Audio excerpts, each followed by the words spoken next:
As a kid, I was always obsessed with the idea of discovering something extraordinary. I had my Bigfoot phase, I had my Loch Ness Monster phase. I feel like I dreamt of Bigfoot taking me to school one time. Yeah, it was kind of dumb. So of course, throughout my life, I've always been drawn to films and shows and just media that depicts this kind of idea. You know, you've got your Iron Giants, your E.T.s, Harry and the Hendersons. That movie's f***ing weird. You know, stuff like Gravity Falls, and even as a kid I tried to make my own little Gravity Falls-esque book. I'll talk about that later. Anyway.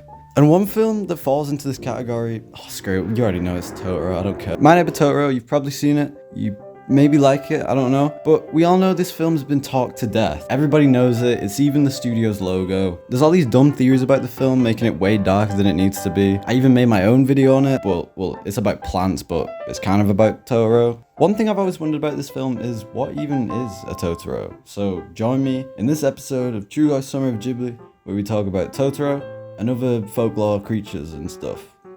Yeah.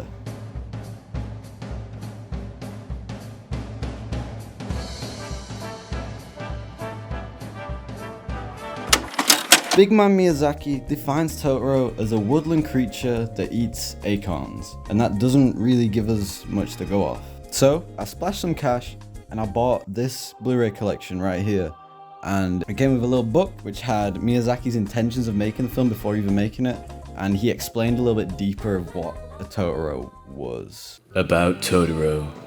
Totoro is the name given to them by 5-year-old May, one of the protagonists of the movie. Nobody knows their real names. Long ago, when there were hardly any people living in this country, That's a long time ago. they lived in the forest. It seems their lifespan is over 1,000 years. Whoa. Yeah. The big Totoro is over 2 meters tall. They're like a big fairy horned owl thing, or like a badger, or like a bear. A creature that could be called a monster, but they don't menace people. They just live a carefree, whimsical life. They live in the caves, in the forest, or in the hollows of old trees.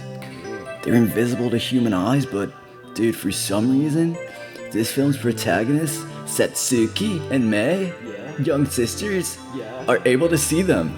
Whoa. Totoros hate a lot of noise, and have never made contact with humans before. What about Satsuki and Mei? But they open their hearts to Satsuki and Mei. Okay. Thank you for listening. No problem, dude.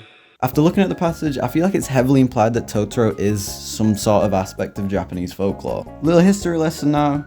Basically, in Japan and the Shinto religion, they have these things called yokais, which are like little goofy monster things. They don't really have a set definition. It's more just ghosts, goblins, ghouls. Anything can be a yokai. It's kind of like a cryptid or an SCP. Back in the 8th century, the people of Japan created the idea of yokai to explain anything that was unexplainable. Lost your wallet? Yokai did it. Husband having an affair? Yokai did it. Woke up with a different haircut? Yokai did it. And then one more. Oh yeah. Go to grab an umbrella, and there's an umbrella man with a funny face and one leg. As well as yokais, there's also these things called kamis, which are like gods or deities, or they're like yokais but worshipped, basically. They're very much connected to nature and control it in a way. It's thought that kamis are hidden from the human world and kind of have their own little kami world. Why does that tree look so damn beautiful? It's a kami. Why is it raining? It was a kami. Why did a rock fall on my head? There's a kami. Nah, that's probably a yokai. I don't know. To me, this sounds like Totoro, a mysterious forest spirit that does shit in the woods. He lives in the trees, he makes the most beautiful naturey things, and all while helping people at the same time. I mean, it sounds like our big fluffy neighbor. As well as the fact that it seems only Mei and Satsuki can see him, so it's kind of like he's in a different kami world and they're not, and they can see him for some reason. In saying In saying all that about Japanese folklore and stuff, it's very possible that Totoro is just in the imagination of two young girls who are just bored as hell. Throughout the film, Totoro is referenced as something in Mei's storybook, which we see in the closing of the film, and we see a little Totoro drawing. Maybe the fluffy creatures in the woods and the dust bunnies in the house are merely just an amalgamation of two young girls' imaginations after moving to the middle of nowhere and having nothing better to do than imagine stuff.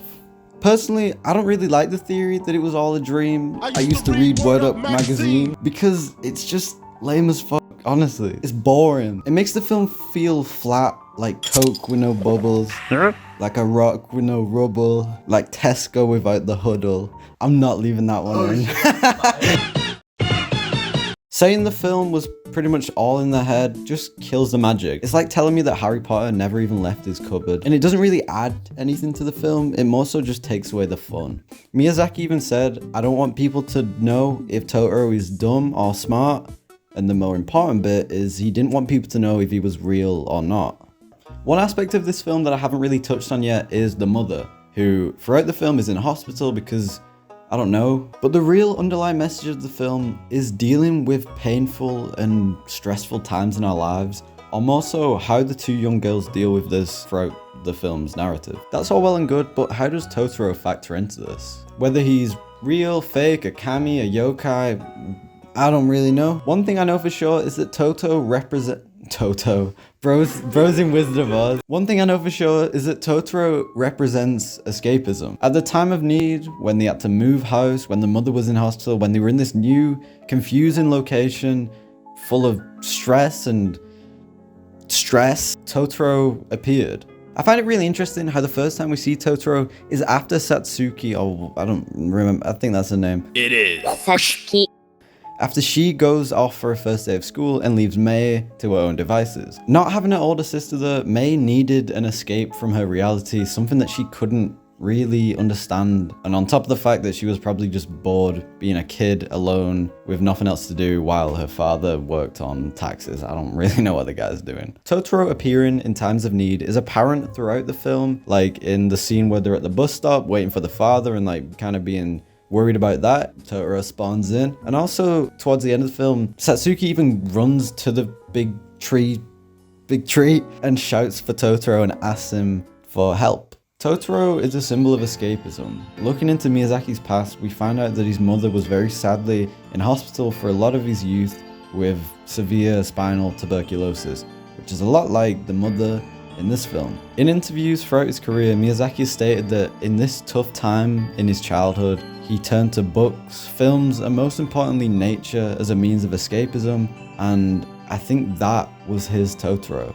Whether you realize it or not, I think we all have a Totoro to escape reality, whether that's video games or watching movies or collecting candles. I don't know what people do these days. For me, my Totoro is just, you know, making stuff, whether that's doing this video right now or this painting right now, which you've been seeing throughout this video.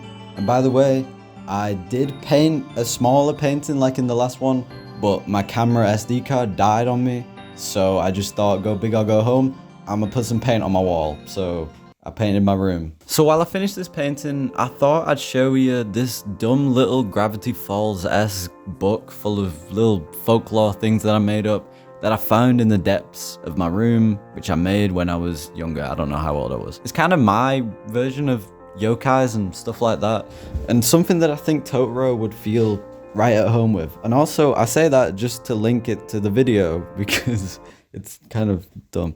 The droplets.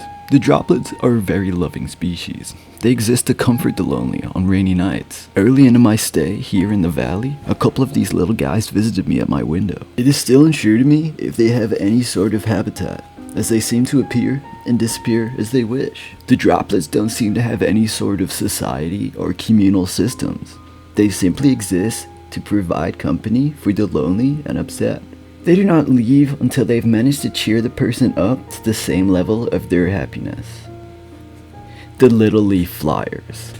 The Little Leaf Flyers are a curious case. They begin their life when a leaf begins to fall and end the moment the leaf hits the ground. However, it's not a sad life.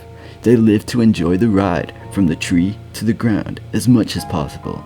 They have no time for problems, arguments, or emotions other than happiness. They simply enjoy the ride.